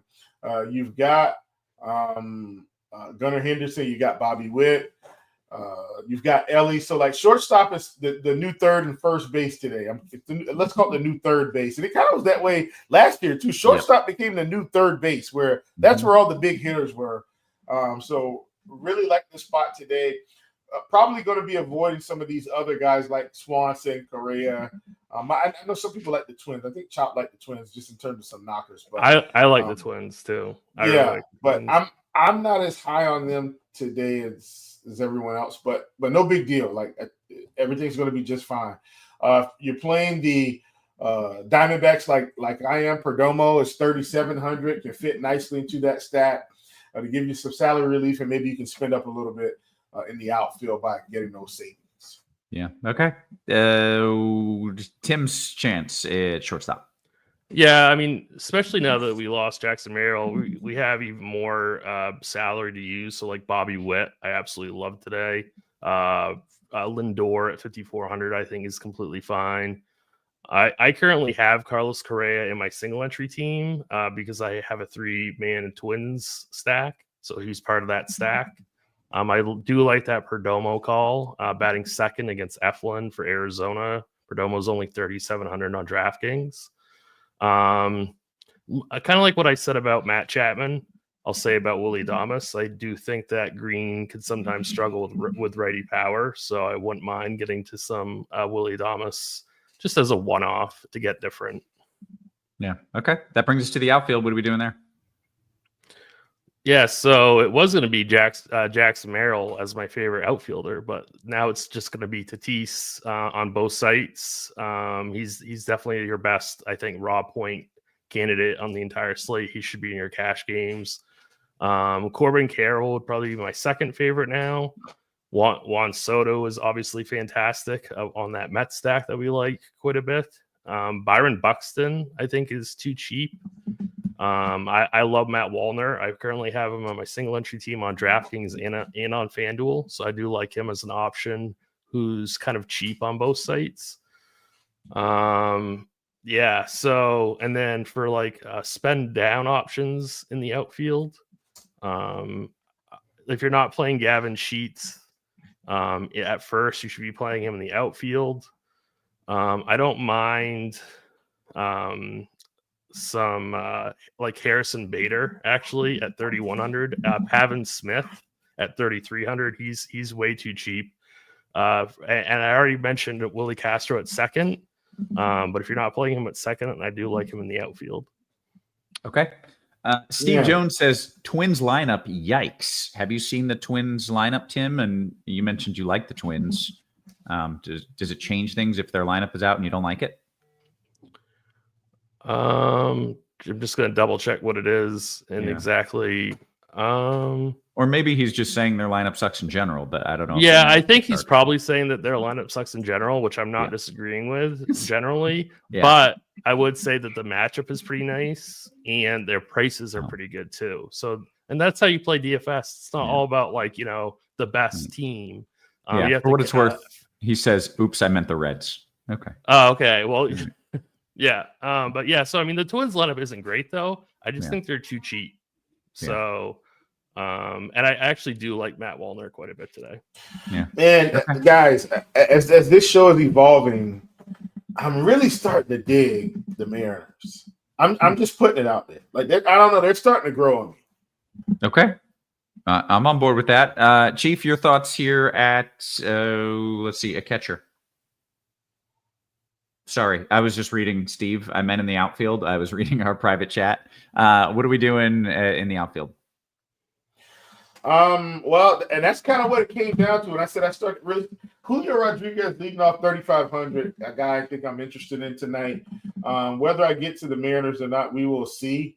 I don't want to get off some of my initial thoughts, but Corbin Carroll, one of my favorites, one of everybody else's favorites. Pavin Smith, you can get him in the outfield. So really like him today. Lourdes Gurriel, you can get him in the outfield. He's another one.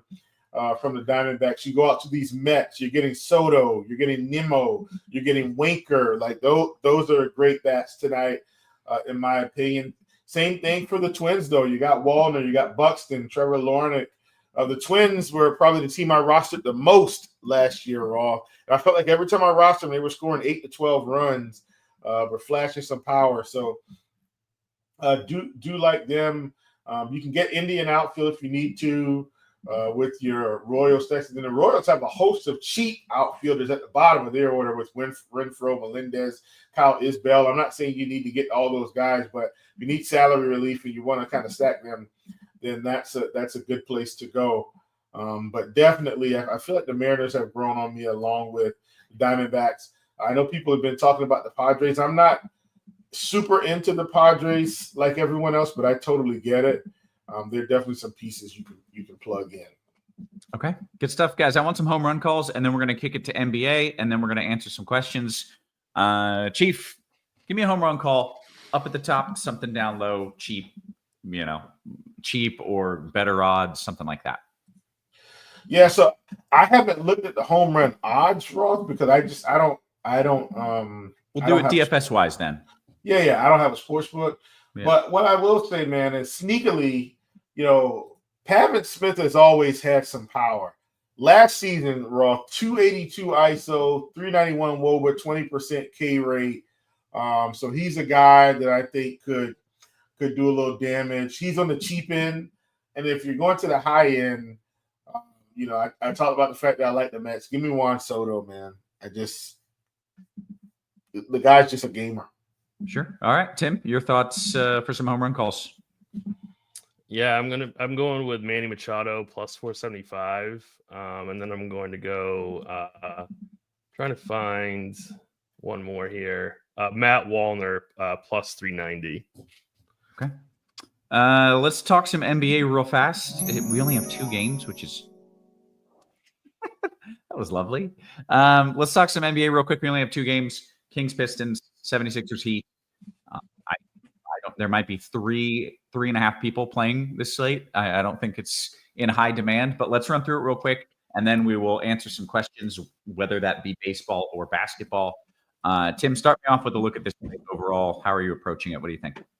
Yeah, so we lost Bam. Bam is out tonight. No Keegan Murray, no Tobias Harris, no Andrew Wiggins, no Justin Edwards, no Yabusele. And we're still waiting on Haywood Highsmith, who's still questionable. That's the only meaningful injury that we have remaining for this slate. Getting to a ton of Tyler Hero in optimals right now, because there's no Bam. He's got the best RG value on the entire slate. It's definitely going to be interesting, just because sometimes minutes are fragile. And Kyle Anderson is really popping, which makes me nervous. And of course, raw points are going to be really, really at a premium tonight. So guys like Hero, guys like Sabonis, even if they're not popping as RG values, if they get you 45 points, that could be easily enough, because there's not a lot of raw points to be had on the slate. So just keep that in mind. Noto made a good point in his core plays article for RG Premium is that you're just going to have to deal with being uncomfortable with your team tonight. And that's just how it has to be. So I'm getting to a ton of Hero. I'm getting to a ton of Khalil Ware because of no Bam. And then I'm filling in with some of this more, I would say, unstable value. Yeah. Okay. Well, let's go position by position. I assume we can lump the 2 sites together, Tim. Is that accurate, Please. or are there massive changes? Yeah. Okay. I think we can. Okay. Well, let's do it. Chief, you get to start us off at point guard. What do you like? God, Roth, it's 2 games, and What do you like? I put like in quotes. Oh, What do you yeah. think? I mean, Tyler Hero, I think, is obvious. And then I'm still fine with Alec Burks on the cheap end, even with Hero in. You can get him at point or shooting guard on DraftKings, so I'm fine with him. Cade is probably like the obvious, hey, let me try to get some points, but I do think Hero's better. Okay. Tim, anything you want to add there at point? Yeah, I think Hero is the priority. You can definitely play Cade. He's fine. Davion Mitchell, I think, is a really strong value. Same thing with Keon Ellis.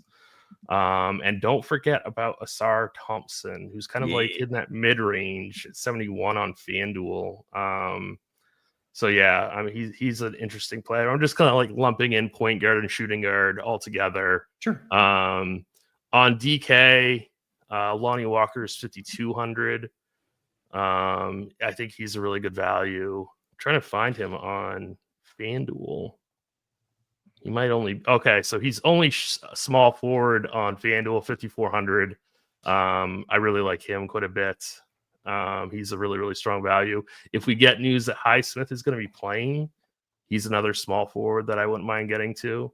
If Highsmith sits, I think that Duncan Robinson would be an interesting GPP play.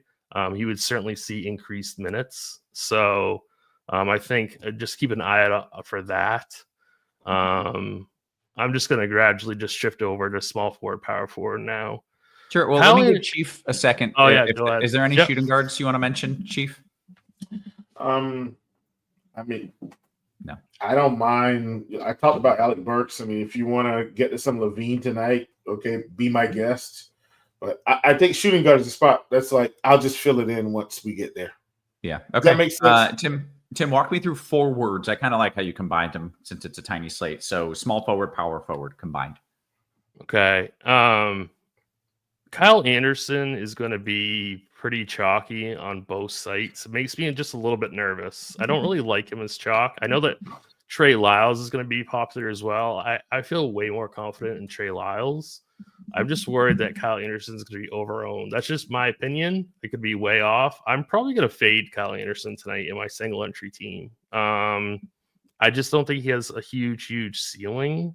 But I mean, I don't know. If he only plays 24 minutes, I don't think he has a ceiling. So that's just my opinion. I could be way off. On FanDuel, you can play Sabonis at power forward also.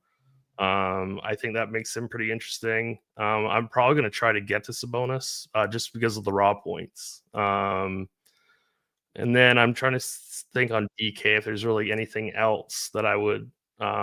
Again, Asar Thompson I think is super interesting at 6,600 on DK for GPPs. But really, I don't think there's like a huge difference between the two sites. Yeah. Okay, Chief, your thoughts at combined small forward and power forward? Yeah, I think I'm about in lockstep with Tim. I'm probably on a slate this small. I'm going to regurgitate Tim's own words to him.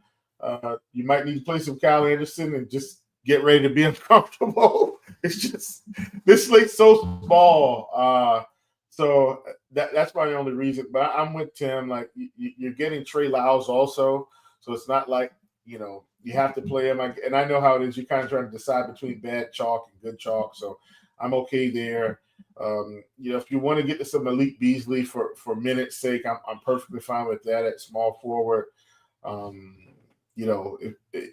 Lonnie Walker's a guy you can get at small forward also if you need to. You got Larson. Like there's some guys even on this small set that you can get to, but I'll cut it off there. Okay, then let's go to center. What are we doing there, Chief? Center feels like we're just going to be playing a whole bunch of Ware and a whole bunch of Bona, especially on DraftKings, where Bona's 5,300, bona fide value, if you will. Hey, nice. Yeah, so I mean at 5,300, I think you need to play him. You can get to some other guys if you like, but I think it's Ware or Bona, unless you're deciding to flex Lyles to center to do something different with these cheapies. Yeah. Okay. Tim, any other thoughts?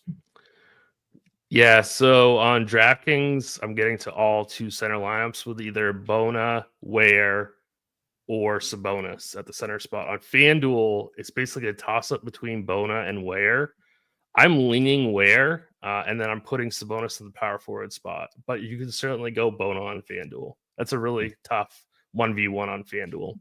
Yeah. Okay. Guess what? We have gone through baseball. We have gone through some basketball. It's time to just open it up for some questions. It can be about either sport. It can be about dinner plans. I'm freaking starving. And then we're going to bounce out of here. When the questions dry up, we will leave. Flying Armbar says, Tim, who are your core 4 on FanDuel? Which sport? We're talking basketball. I don't know. Say. I was hoping you knew. Let us know what sport. It says UFC. Yeah, don't ask me. That's like the one sport I don't follow. Let's see if we got anything happening here on the Discord. We do. It is a FanDuel Cash single entry question, and it is a basketball one. Tim, Burks and Mitchell or Ellis and Butler? Do you say Burks and Mitchell for the first one? I did, I believe. Yeah. Yeah, I'll go with that one. Okay. 2 things to note. We've got some things going on here. Before we take more questions, the battle for the jacket is heating up in Augusta. There's no better place to sweat the action than DraftKings Daily Fantasy. It is the ultimate destination for fantasy golf fans. I will be putting in some money there on DK for the old Masters tournament. For the year's first major, DraftKings giving all customers a shot to play free for a $1 million top prize. I didn't even know this. I'm learning as I read this promo. With your next $10 deposit on the DraftKings Daily Fantasy app.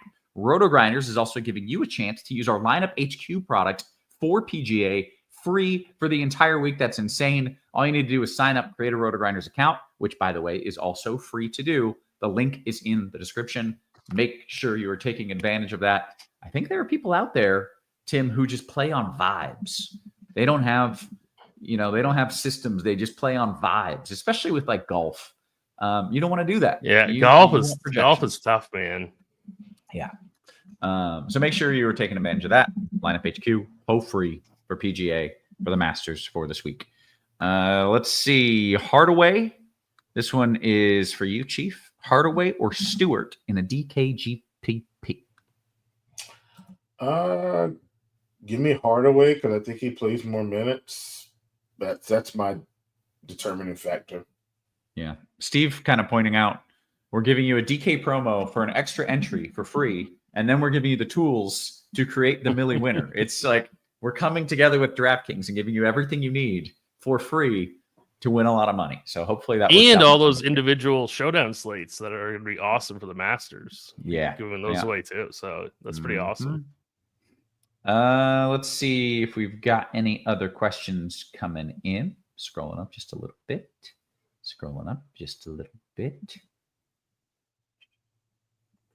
Your golf sleeper pick of the week.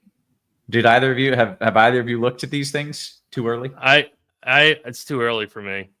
Yeah. I have a thought, but I don't know if he's going to be chalky or not. So I'm not going to. Let's hear it. Myself. Let's hear it. Say it. Say the thought. Straka.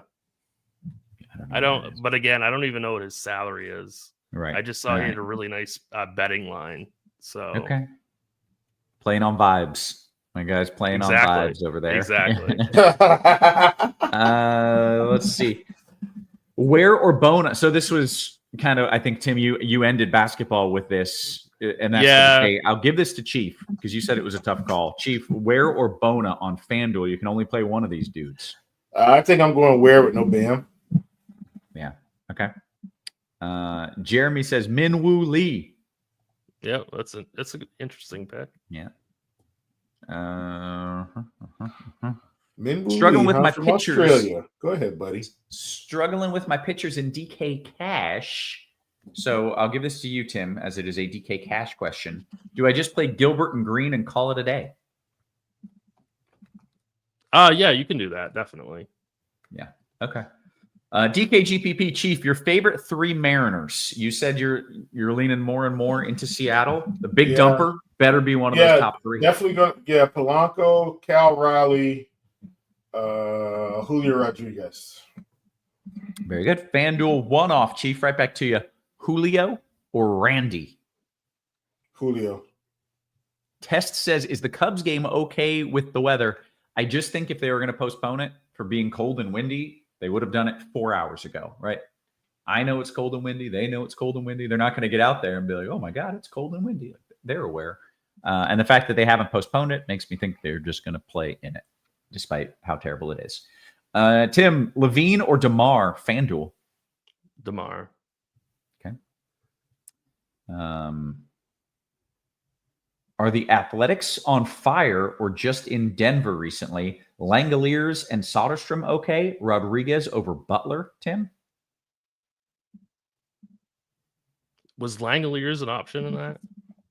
It was are Langoliers and Soderstrom okay? And the next question, Rodriguez over Butler. I don't mind that at all. Yeah, okay, very good. Any interest in my guy, Jaime Jaquez, 25 minutes plus tonight? Chief, you got any Jaquez? Tim, you got thoughts? I think he's fine, but I mean, I don't. He's 3K. I mean, deep tournament slate. If you play Jaquez and he goes off for 40, you win all the money. That's basically Tim, what. Do you have a concern? I don't particularly like that play, but I guess if you're making a portfolio of teams, it'd be fine. But I'm worried he's only going to play like 15 minutes, 14 minutes. Did I miss out on something? I thought that he was getting minutes. He's not. He's not. He's got kind of out of the rotation for the most part. I missed that. Something happened. I don't know exactly. There was some story there. Some kind of thing happened. Some drama. Okay, very nice. Let's see, Chief. This is for you. Schroeder, Hardaway, or Lonnie Walker and Jared Butler. Schroeder, Holiday, or Lonnie Walker. Give me Lonnie Walker, Jared Butler.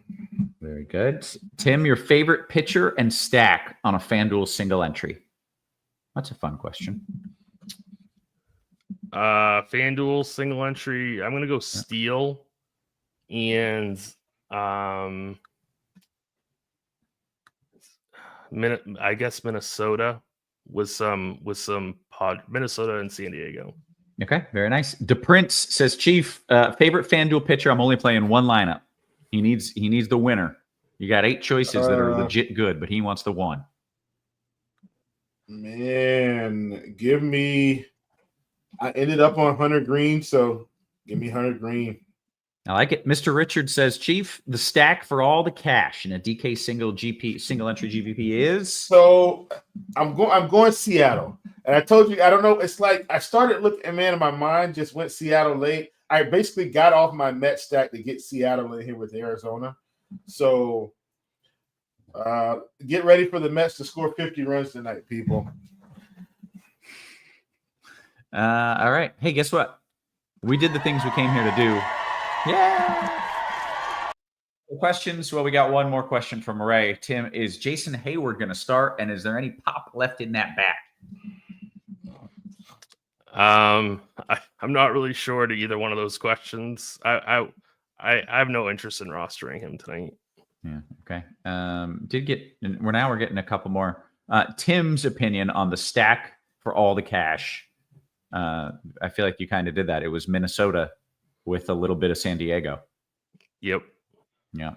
I'm still on tilt. There's no Jackson Merrill, though. It's kind of ruined my my whole thing I had going on. Yeah. Tim, any Tawa at he's 2,200 on second on DK. 2K on FanDuel, by the way. Yeah, I mean, he's fine as like a wraparound for Arizona. I wouldn't just play him as an individual play, but like part of like a wraparound Arizona stack. I like that quite a bit. Okay. And then final question from Tess. Showdown, DK, Miami, Philadelphia. Who you picking as your Capitan? El Capitan, Chief, in that Miami-Philly game. Hero. There you go. Okay. Chris says, yeah, the Merrill news ruined my entire roster. I feel a lot of people kind of feeling that way. Okay, final question for real this time from Mr. Irrelevant. Thoughts on using both pitchers? Okay. Thoughts on using both pitchers in the Cubs game in a DK large field tournament? I don't mind that at all. Very good. Okay. Will the New York Giants draft a quarterback in the upcoming draft? No, not with their first pick. No, they will not. Okay, there we go. We hit the lock, I think. We hit one of the sports locks. We're going to bounce on out of here. for Chief, for Tim, for our wonderful production crew, always working hard behind the scenes. Guys, we appreciate you. We love you. We will catch you tomorrow. Go Cougs. You have been